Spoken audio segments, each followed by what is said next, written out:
Hi everyone! Welcome to Artsonia's After School Art Club.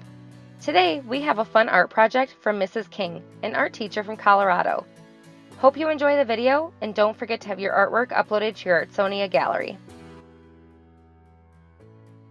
Hi, my name is Mrs. King and I am an elementary art teacher in Colorado. In my classroom, my students and I love open-ended art activities that focus more on the process and less on the final product.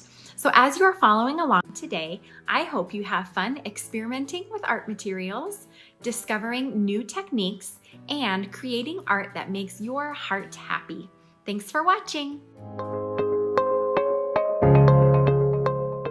To create our surprise drawings, you need paper, a pencil, and coloring supplies like crayons, markers, or anything else you have at home. If needed, you can now pause the video to gather your materials and set up your workspace.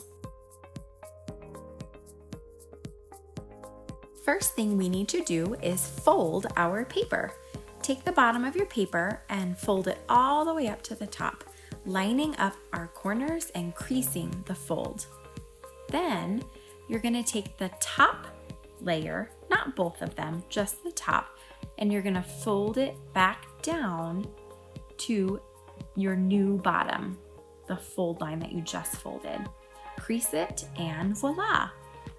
We should be able to open and close our paper. Now it's time to start drawing.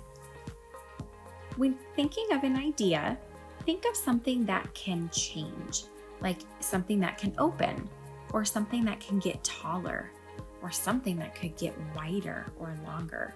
Today, I'm drawing an alien who's going to open his mouth.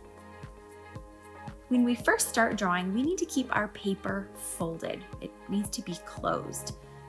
So whatever you are drawing, you need to draw it closed or smaller.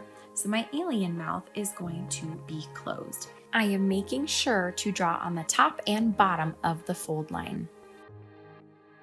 Now you can open your drawing and you can fill in the empty space, making sure you line up your lines so it looks like a complete drawing. Then you can add some fun details and color.